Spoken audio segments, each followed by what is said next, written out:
Okay, this is for Algebra 2. This is your Topic 3 review. So you're going to complete the evens on your own. We're going to do one of them together, but all the rest you're going to do on your own. This is for a grade, and you need to study this and practice it because our test is on Monday.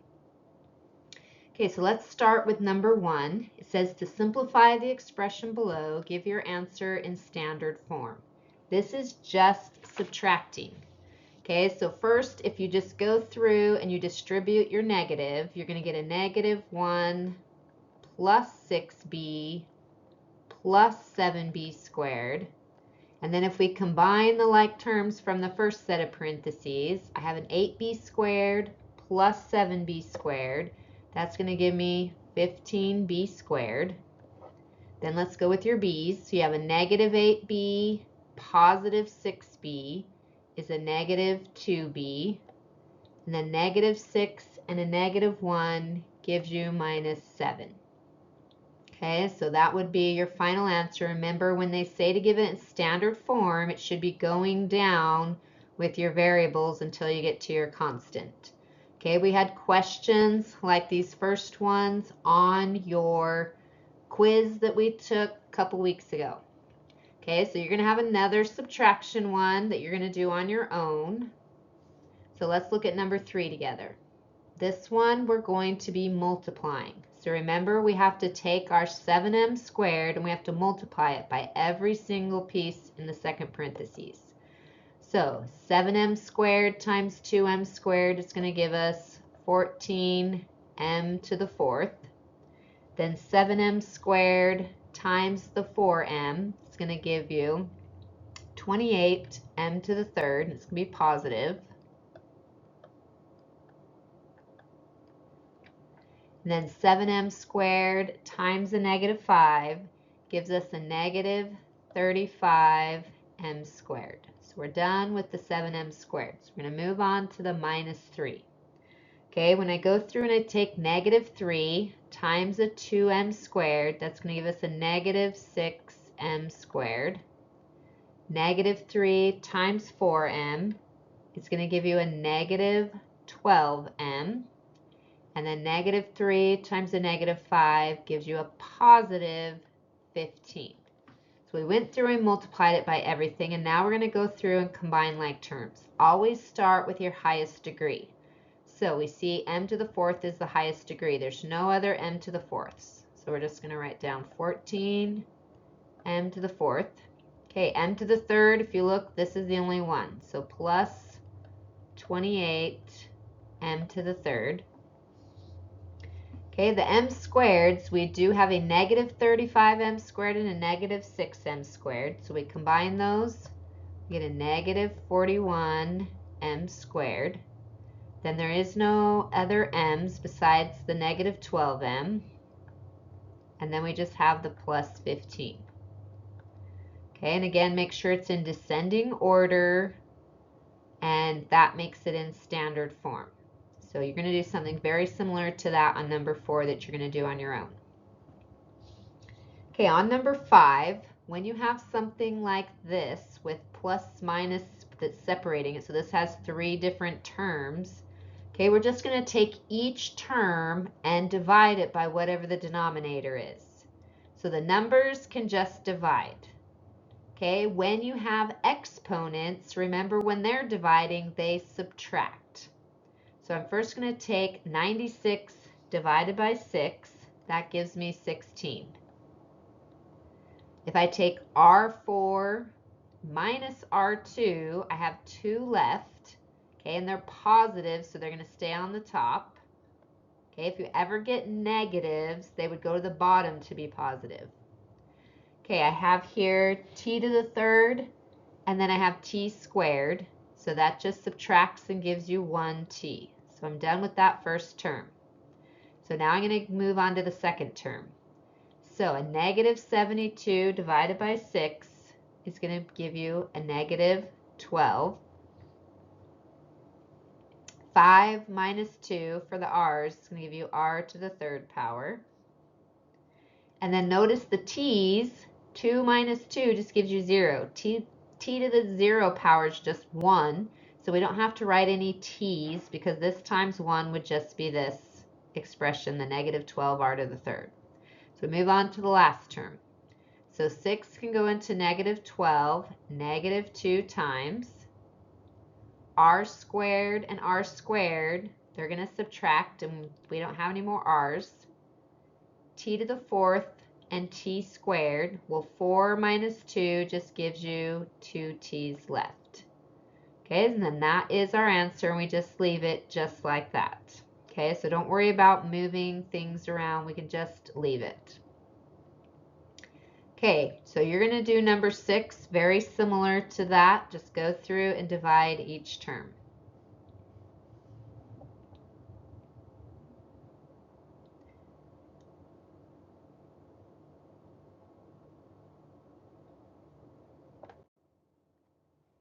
Okay, let's go on to the next section here.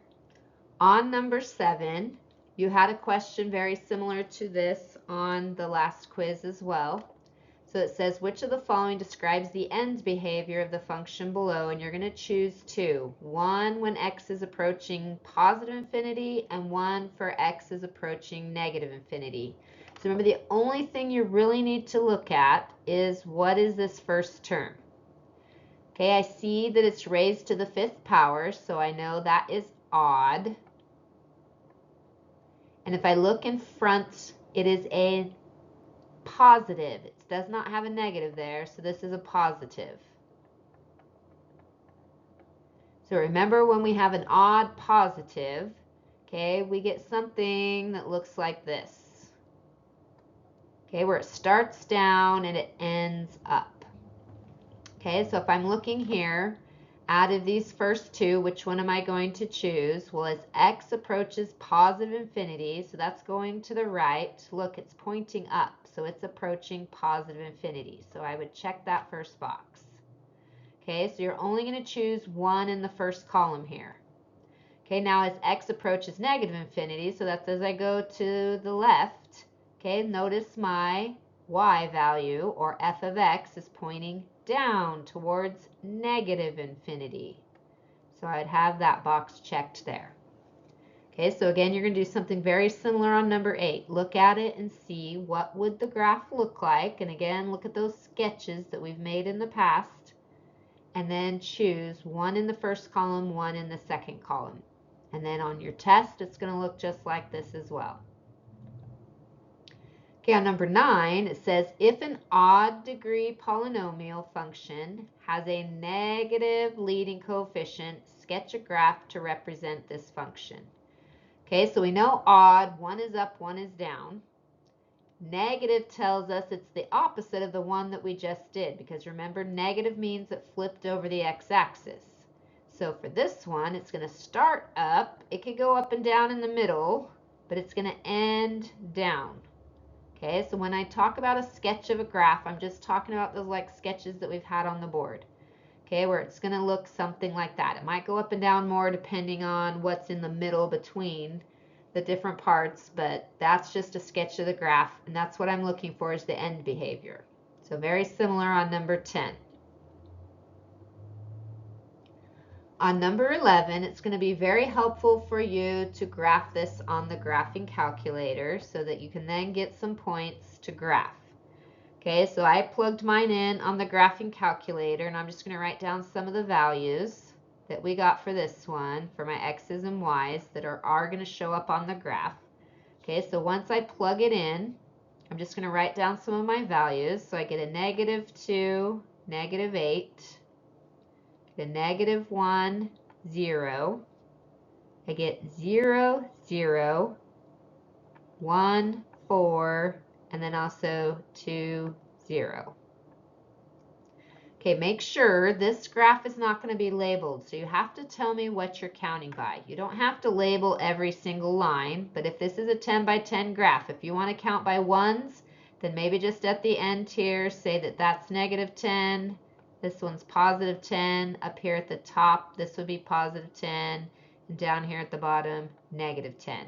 That way we know that every line is counting by ones. You must always label your graphs so that we know what scale you're using. Okay, so I'm just going to go through and we're going to graph those points that we had. So going to go over -2 and down 8. So that's 2 from the bottom. So it's going to go through that point. -1, 0 is one of the solutions. That's where it's going to cross the x-axis. Then it crosses again at 0, 0. And then we have a point at 1, 4. So if I go over and up 1, 2, 3, 4. And then I have a point at 2, 0. So there's another solution right there. So that's going to help me. Just those right there are going to help me find my zeros. Okay, so I don't even have to factor this if I don't want to. Okay, I can find all my information I need just from the graph. So this is a -1, 0, and 2. And again, we're just getting those from the zeros for the y's. Okay, where does it cross the x-axis? Okay, and again, you could graph this and look at it, but there's a lot I can tell just by looking at that first term.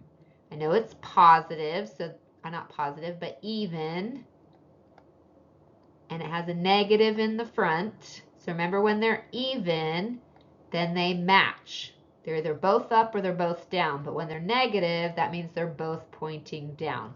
So I know this graph, and again, you could look at it on the graph, points down. Okay, it's going to go up and it's going to bounce right there at the -1. And then it dips a little and it's going to come up and go through at the 0. And then it's going to go a little higher than this point right there. And then it's going to come back down. So that's what I'm going to draw for my graph. I'm going to go up. It's going to bounce and go down and then go back up again. And it goes a little higher than that point. And then it just shoots back down. So there's kind of just a sketch. Now I should have done better to try to go through that point, but okay, now I'm just going to go through and list all of this information, and this is stuff we've done before. Okay, so our domain, okay, I can plug in any x value, and if you looked at your table of values, you'll notice there's nowhere where it says it's undefined or anything, so I can plug in any x value. So remember, that's just all real numbers. You can either use the capital R for that, or Savas program's been having us use -infinity to +infinity for all real numbers. Okay, our range, if we look at our range, you can use the trace function to kind of see how high that goes, because it goes a little bit higher than that 4 right there. Okay, or you can also use, and I can help you in class if you want to see exactly what that point is, the highest point. Okay, there's a way to find the max value on your graph if you use your calculate button, and I can show you that in class.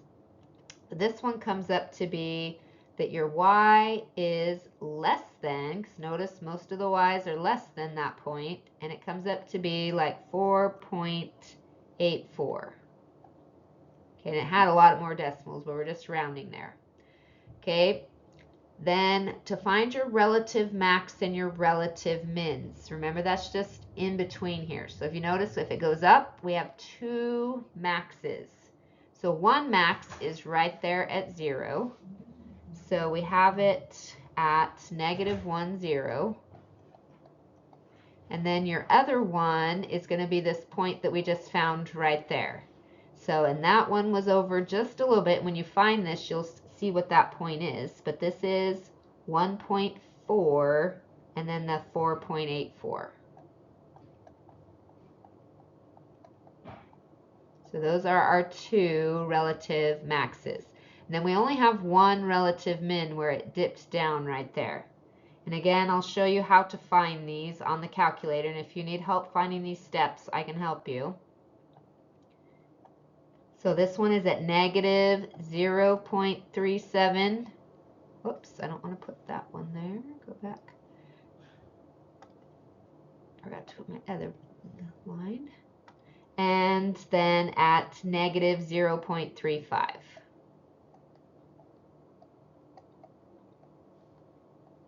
And again, I'll review how to do these maxes and mins on the calculator before we take the test. Okay, because there are some buttons you just push on the calculator to help you find those. Okay, for our end behavior, Okay, well, they're both going down. So as x approaches positive infinity, well, it's going down. So this should be negative infinity. As x approaches negative infinity, we're also pointing down to negative infinity. So those are both negative infinity. Okay, then we're going to do our increasing intervals and decreasing intervals. And remember, these use just our x values, and that's why we went through it and we found our maxes and mins, because that's going to help us. But it's just the x value of those. Okay, so first it starts increasing. So from negative infinity up to this first min or max right there, so that's up to our 1.4, it's increasing. But that's not the only place it's increasing. Okay, it starts to decrease right there for just a tiny little bit, we see, and then it starts to increase again. So once it hits that minimum, okay, so at negative 0.37, up to that next max, which was negative, let's see, negative 1, oh, sorry, I think I got these backwards. So this first one should be negative 1. Let me fix that. They go in order there. So this first one was from negative 1, and then the negative 0.37 up to the 1.4. Okay, that's where it's increasing. And then where it's decreasing, like we said, it's going to be from that point right there at negative 1 until it hits that negative 3.7 or 0.37. Okay, it's decreasing, and then once we hit that max again at 1.4, then it starts to go down again all the way to positive infinity. Okay, so this one has 2 increasings and 2 decreasings. And again, I'll help you find those maximins right before the test. I will review how to find those.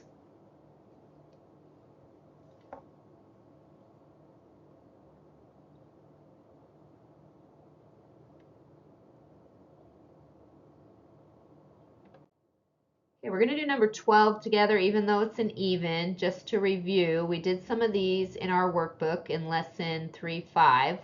It's already in factored form, so you don't have to factor anything. You're just going to go through and identify the zeros, their multiplicity, and the effect that it has. So if we look at this first one, we're going to take that 3x to the third and set it equal to 0.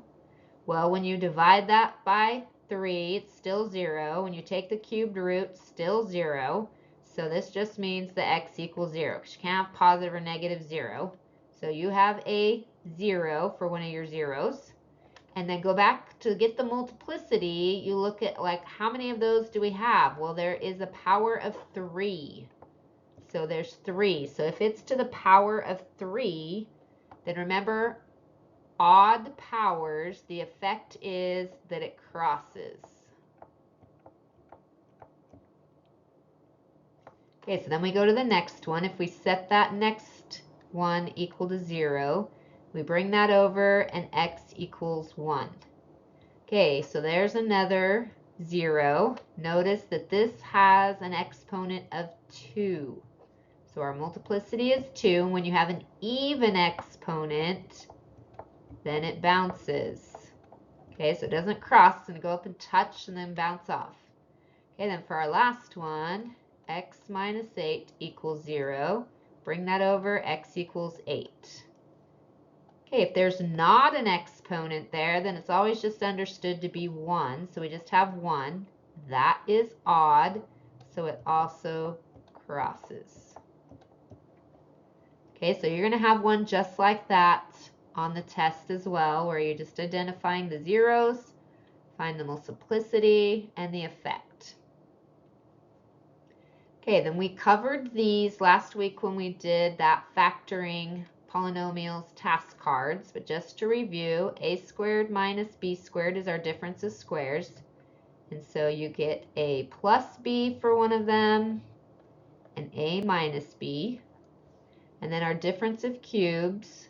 Remember with this one, if it's minus here, then your first parenthesis has the minus, just a minus b. And then your second parenthesis is going to end up to be a squared plus ab plus b squared. So the only minus is in the first parentheses. With sum of cubes, you get a plus b, and then it's going to be a squared minus ab plus b squared. Okay, so on this next section, you're going to go through and you're going to factor these. And if possible, then you're going to solve for the zeros. So you're going to do both. Now, on the actual test, some of them you will just be factoring, and then other ones you'll have to factor and find the zeros. Okay, but on these ones, if it's possible to find the zeros, I want you to find them. But remember to always find the greatest common factor first, because sometimes you may look at it and say, I don't know what I'm doing. And you always want to get everything to the same side or get it set equal to 0 if you're going to factor it and solve for zeros. So like on this first one, I see that I have a negative 1029w to the fourth. I'm going to bring it over so it becomes positive.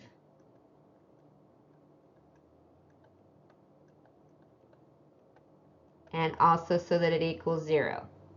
Okay, well if I look at that, I know they both have a w. Okay, and if I use my calculator, I can divide. And if you're not certain, you can always type the numbers in like a fraction and see what can go in there. But this one, 3 goes into both. So I'm going to factor out a 3w. That's going to leave me with 216 plus 343 .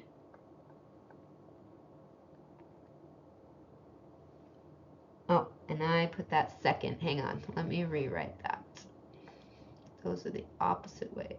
Whoops. I don't want to highlight. I want to erase.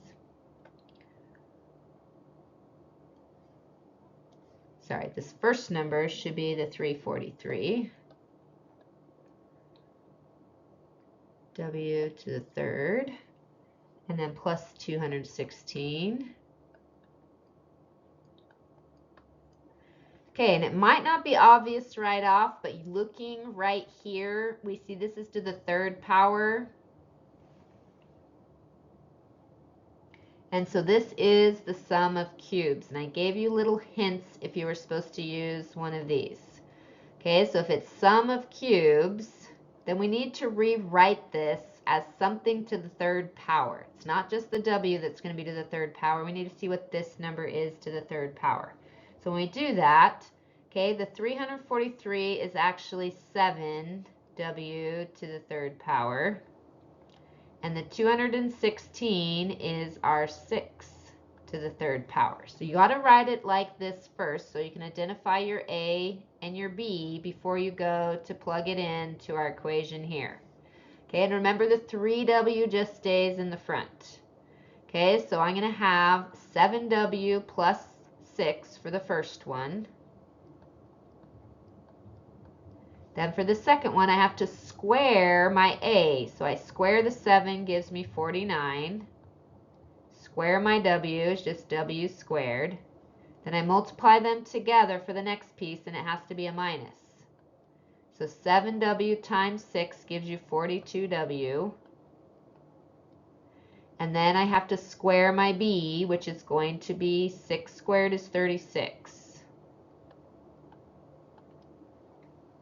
Okay, so that's as far as you can factor it. So if we were just factoring it, we would leave it like that.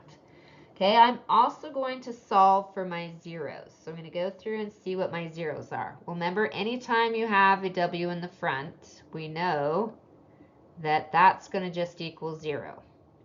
To get this one equal to 0, I'd set it equal to 0. I'd have to bring my 6 over, and it becomes negative. And then I would divide by 7, so that gives me negative 6/7 for that one. In order to solve this one, you could plug it into your quadratic formula. Okay, this one is always going to end up being an imaginary number. So when I plug it into my quadratic formula, you'd be doing the opposite of 42 plus minus Then I'm going to have my negative 42 squared minus my 4 times my a, which is 49, times my c, which is 36. And I would divide that all by 2 times my a, which is 49. Okay, that part underneath the radical is going to come up to be a negative. And when I take the radical of what's left, that's going to end up to be, and I simplify, because a lot of this is going to simplify. Okay, so I just plugged it all into my calculator, and that's same thing you can do, but I end up with this answer here, which is negative 3 plus minus 3i rad 3 all over 7. And again, you could go through and plug that in to verify my answer, but then those are my zeros. So I have 2 real solutions and then 2 imaginary solutions, and they do add up to 4. Okay, so you should have the same number when you go through and simplify as what your highest power is there. Okay, so you're going to do very similar on number 14. Go through and rewrite it as sum of cubes, so you should be using this one. Let's look at 15 together. So on 15, first I've got to get everything to the same side. So when I do that, these are my highest powers, so that's just going to become a negative 16 when I bring it over.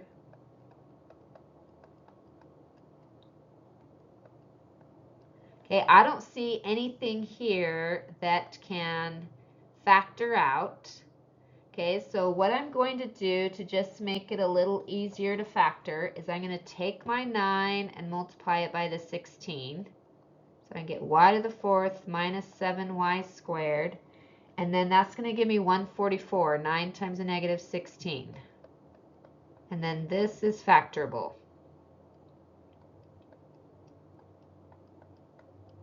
So that's just going to give me y squared in each. Okay, then I'm looking for things that multiply to make 144, where their difference, since one's going to be plus and one's going to be minus, is 7. So in order to get that, 16 times 9 gives me 144, and those subtract to 7. And so since it's a negative, I'm going to put the 16 next to the negative and the 9 next to the positive. Okay, then I need to evaluate these two. Okay, this one I can't simplify any further. But this one I can simplify to y plus 4, y minus 4. Okay, and if I look at this one now, I can find some of my zeros. So I can see right there that I get y equals a negative 4, y equals 4, and then for this part, if I want to go through and solve, okay, I can set that equal to 0, and then this is just going to use my square roots method. So if I bring the 9 to the other side, I get a negative 9, and so square rooting both of those. Okay, remember I can't square root a negative until I pull an I out, and this always becomes plus minus when you use the square root. So square root of just a positive 9 would give you 3, so that's going to be 3i. So then there is my 4 solutions that I expected. Negative 4, 4, going to be the real solutions. And then this positive and negative 3i. Okay, so you're going to do 16 very similarly. This one, though, only has 2 parts. So when you bring your thing over, then look at what can factor out, because this does have something that can factor.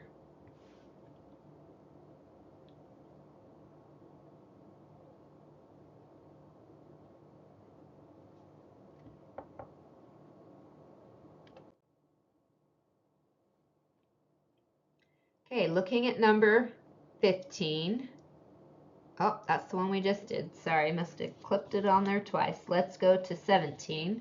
This one, it gives you the hint that you're going to factor by grouping. So if we look at this equation, first I have to get everything to the same side.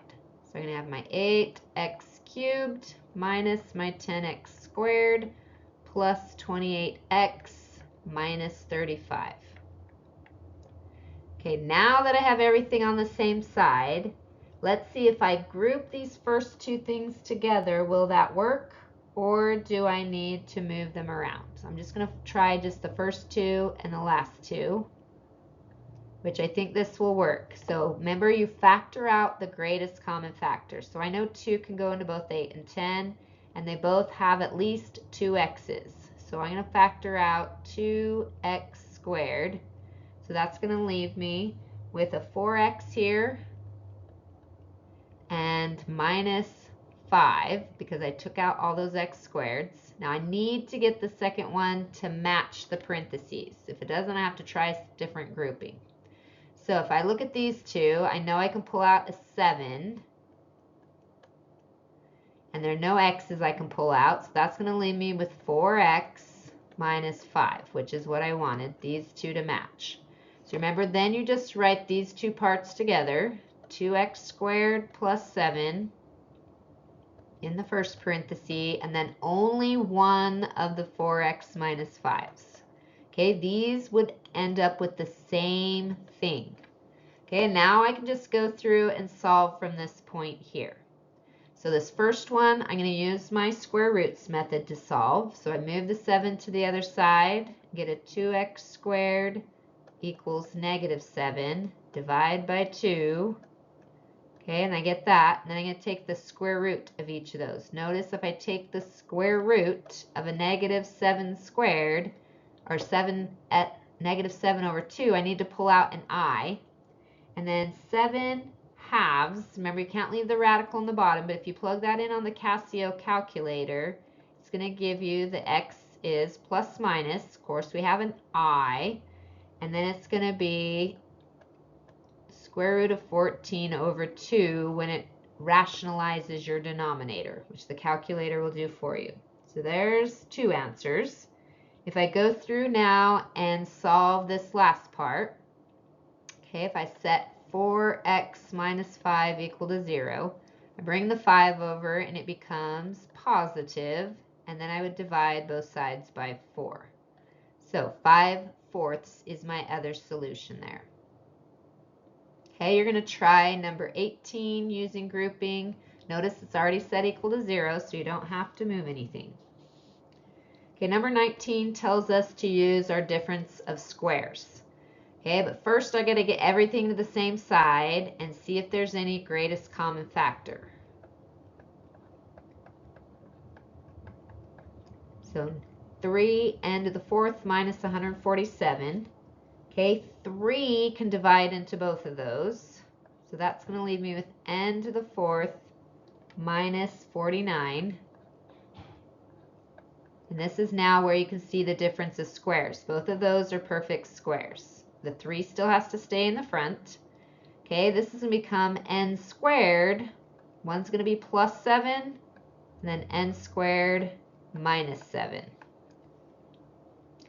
Okay, and then we can't solve any further for either of these since neither of the 7's are perfect squares. But I can go through and I can solve for my zeros if I want to. So like this first one, since there's no n in the front, we don't have to worry about that. These I can solve by doing my square roots method. So that become a negative 7. Square root it. Well, again, a negative 7 is going to become an I. So I'm going to get just I rad 7, but of course I need my plus minus in the front. And then for the second one, very similar, n squared equals 7. Take the square root of both sides, n equals positive negative rad 7. And so those are my solutions for that one. Okay, then on number 21, it tells us to use the difference of cubes. And so first, I don't see any cubes at all, but that's because I need to first factor out the greatest common factor. So if you look at that, 9 can go into 72, so now I can pull out a 9. And then if I look at my x's, I can pull out an x squared. Okay, so I'm going to do that first. So all I have left in this first term is x to the 3rd power. And in the second one, 8 is all that is left because I pulled out all the x's. So far, just factoring out the greatest common factor, now I can see this. Okay, and then remember, anytime you do cubes, think about rewriting it so you have something to the third power for both. Well, what to the third power gives me 8? Well, that would be 2 to the third power. Okay, so x is going to be my a, 2 is going to be my b. Okay, this part in the front doesn't change at all. But then when I go to write the parentheses, I'm going to have x minus 2 for the first one. And then when I go to write the second one, remember you're going to take a squared, which in this case is x, so x squared. And this is going to be plus a times b, which is your x times 2, gives you 2x. And then plus b squared, which is 2 squared. Well, 2 times 2 is 4. Okay, and that's as far as we can factor that one. So now to find our zeros, we just go through and set each part equal to 0. Remember, anytime you have something in the front and it has an x, that's just going to end up equaling 0. So if you divide by 9, take the square root, it's still going to be 0. For this next one, if I set that equal to 0, that's going to be x equals 2. And then for this last part, again, you need to plug it into your quadratic formula. So if I take negative 2 plus minus square root of 2 squared minus 4 times your 1 times your 4 all over 2 times our 1. Okay, and we go through and we simplify that. Okay, it's going to simplify down. This is going to give you 4 minus 16, which gives you a negative under there. So we get down to negative 2 plus minus rad of negative 16 over 2.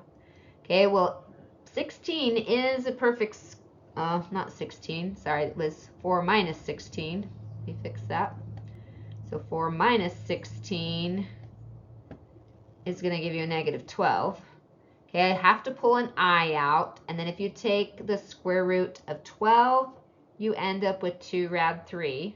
So let me simplify that. It's going to be 2i rad 3 over 2. So when I go through and I simplify these 2's, I'm going to end up with an x that equals negative 1 plus or minus I rad 3 over, whoops, we got rid of the 2, so I don't have a 2 anymore either. Sorry, no denominator. Just the negative 1 plus or minus I rad 3. Okay, so you're going to do number 22 on your own. That one also is a difference of cubes.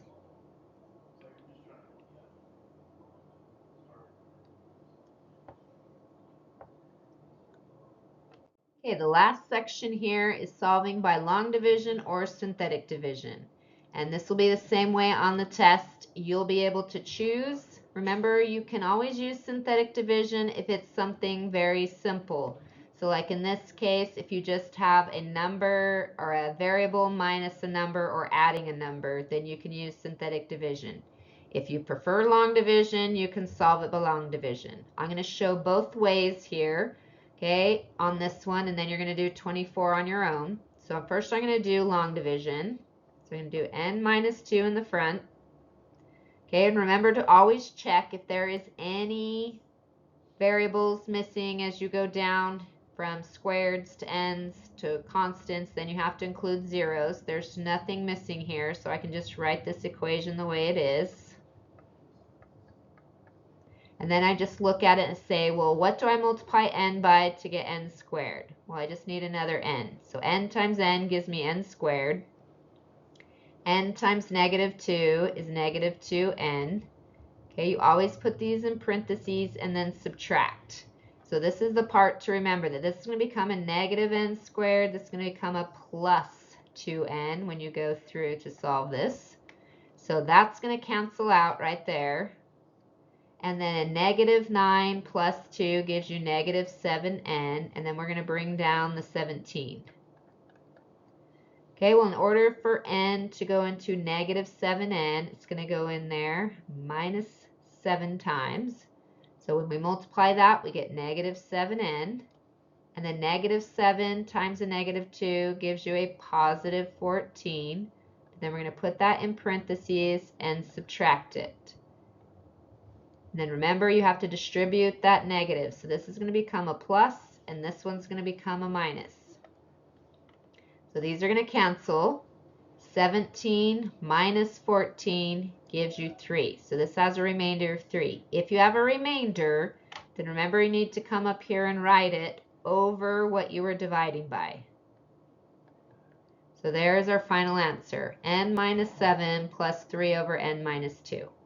Okay, now I'm going to go through and show you the synthetic division. So remember, with synthetic division, you don't use minus 2 because we're going to solve and see what that number is. When we move that over, n equals 2. So you're going to use 2 when you do the synthetic division. Okay, we're going to go back to our equation, and remember just to use the coefficients in the front. So if there's not a number, then it's a 1. So we're going to have 1, negative 9, positive 17. When we do synthetic division, we just bring our 1 straight down. So 2 times 1 gives you 2. Negative 9 plus 2 gives you the negative 7. 2 times the negative 7 is negative 14.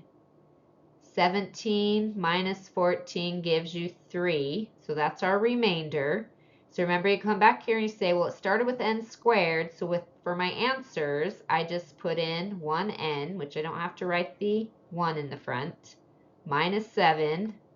And then our remainder, we're just going to put 3 over what we were dividing by, the n minus 2. Notice how we got the same exact answer no matter which way we did it.